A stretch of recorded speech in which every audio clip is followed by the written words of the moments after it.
হাসপাতালের ডক্টররা দাদাভাইকে কেমো দিতে চায়নি, এখন কেমো দেয়নি। কারণ একটাই, যে দাদাভাইয়ের সুগার লেভেলটা বেড়ে গেছে। সেই কারণেই হাসপাতালের ডক্টররা দাদাভাইকে সুগার কেমো দেয়নি, ফিরিয়ে দিয়েছে। বলেছে 7 দিন পর যেতে। তারপর ডক্টররা দাদাভাইকে যদি সুস্থ মনে করে আবার কেমোটা শুরু করবে। আর কেমোটা শুরু করলেই দাদাভাইও একটু সুস্থ হবে। আমার প্রিয় পরিবার, সবাইকে জানাই অন্তর থেকে ভালোবাসা। আজকের ব্লগটা বলতে পারো যে তোমরা প্রত্যেকটা মানুষ এত ভালোবাসো, জানতে চাও, তাই নিয়ে আসলাম। তা না হলে নিয়ে আসার কোনো মন মানসিকতা ছিল না। এটা বুধবার সকালে বাবুর জন্য কোনো রকম একটু খাবার করে দিচ্ছি, রুটি আলুর দম। মন মানসিকতা একদম ভালো নেই, কারণ দাদাভাই ঘরে ভীষণভাবে পেটের যন্ত্রণায় চিৎকার করছিল। কোনো রকমে বাবুকে খাবারটা করে দিয়ে আমি আবার ওর কাছে যাব। বুধবার সারাটা দিন প্রচুর কষ্ট, বমি, পটি বন্ধ, টয়লেট বন্ধ, কিছু খাওয়াতে পারছি না। যাই একটু একটু খাওয়াচ্ছিলাম, সমস্তটাই বমি হয়ে যাচ্ছিল। ভেবে পাচ্ছিলাম না কি করব।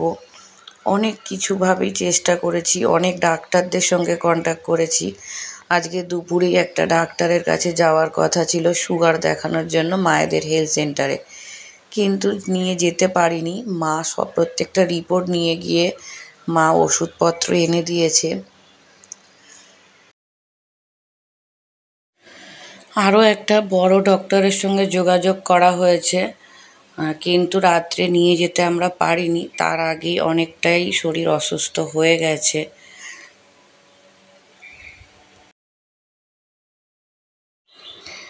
মা দুপুরবেলায় ডক্টর রিপোর্টগুলো দেখিয়ে যে সুগারের ওষুধ দিয়েছে আর গ্যাসের ওষুধ দিয়েছে, কিন্তু এতটাই বাড়াবাড়ি, এগুলো কিছুই আমি চালু করতে এখনো অবধি পারিনি।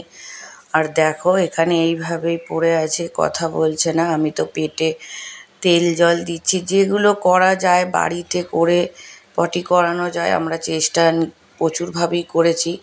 যে ডাক্তারের গাড়ি চালায় তো তাদেরও ফোন করেছিলাম, তারা অনেক কিছু মেডিসিন বলে দিয়েছে, সেগুলো মতনই আমরা কাজ চালু করেছিলাম। তারপর শেষে বাধ্য হয়ে সবাই বলল হাসপাতালে নিয়ে যেতে। আমরা হাসপাতালের জন্য প্রস্তুতি নিয়েছিলাম। বিকালের দিকে নিয়ে যাব বলে দাদাভাইকে কিছুতেই নিয়ে যেতে পারলাম না। আর এই জেলগুলো সব কিনে আনা হয়েছে। আর যাদের গাড়ি চালাতো যে ডক্টরের, তাদের সঙ্গেই যোগাযোগ করে তারা যেরম ওষুধ বলেছিল, কারণ সে তো প্রথম থেকেই জানে আমাদের ব্যাপারটা।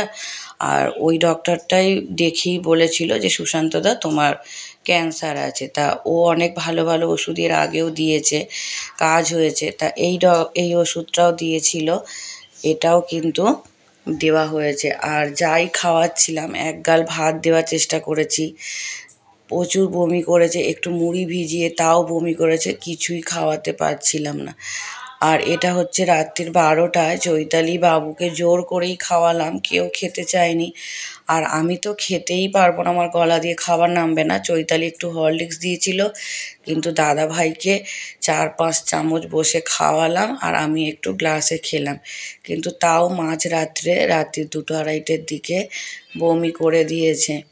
আর এইটাই হলো আমার পৃথিবী। আমার পৃথিবীটাকে আমি প্রাণ দিয়ে চেষ্টা করব সুস্থ করার। আর ছোট ছেলেকে বড় ছেলেকে পাশের ঘরে শুতে দিয়েছিলাম। রাতে মা অনেক রাত অবধিও ছিল, চৈতালিকে রেখে দিয়েছিলাম, কারণ একা ভীষণ ভয় পাচ্ছিলাম, অবস্থাটাও ভালো ছিল না। আর এখন দেখো রাত্রি 2টো বাজতে যায়। এরও পরে দাদাভাই বমি করেছিল, একবার টয়লেটে গেছিল কিন্তু হয়নি। তাই এইভাবেই আমাদের সারা রাত কেটে যায়। চৈতালি সকালবেলায় একটু বাড়ি গিয়েছিল বাবুর খাবার করতে, আর আমি ডাক্তারের কথা মতন খেজুর, ডাক্তারের বাবা এসেছিল কাকু কালকে, কলা, ডিম, খেজুর সব দিয়ে গেছিলো। ওখান থেকে একটু খেজুর, কলা চটকে যেরমভাবে বলেছে দিয়ে ভিজিয়েছি। এখন সকালবেলায় খাবো, কিন্তু কথা বলছে না। এই সুগারের ওষুধটাও দেবো। আর এতটুকুই ভিডিও তোমাদের কাছে জানানোর জন্যই আসলাম। তোমরা সবাই চিন্তা করো সবাই প্রার্থনা করো, এটুকুই বলবো। আর এখানে দেখো মা কামাখ্যা মন্দিরের দর্শন করো। এক দিদিভাই ইউটিউবে আসার পরেই পরিচয় হয়েছিল, বিথিকা লাইফস্টাইল দিদিভাই আমাকে কামাখ্যায় নিয়ে যেতে চেয়েছিল ওদের সাথে। 1 বছর আগেই বলেছিল, নিতু তোমাদের জন্য, দাদা ভাইয়ের জন্য পুজো দেব, তোমাদের জন্য পুজো দেব। মা কামাখ্যা মন্দিরে পুজো দিয়েছে, আমাকে 2বার করে ভিডিও কল করেছিল 2 দিন। তাই একটু দর্শন তোমাদের করালাম। দেখো আমি রেকর্ডিং করে রেখেছিলাম মা কামাখ্যা মন্দিরের। আর এইভাবেই চলো, তোমাদের সামনে পুরোটাই জানালাম। জানি না পরে কতটুকু জানাতে পারবো, তা যতটুকু পারলাম জানালাম। শুধু এতটুকুই প্রার্থনা, শুধু ভগবান চাইলে আমার মানুষটাকে আমি ঠিক সুস্থ করে তুলতে পারবো। আর তোমাদের শক্তি আমার শক্তি, সব সময়ই বলি। চলো তোমরা সবাই ভালো থেকো, সুস্থ থেকো। আবার যদি ভিডিও করতে পারি নিশ্চয়ই তোমাদের কাছে নিয়ে আসবো।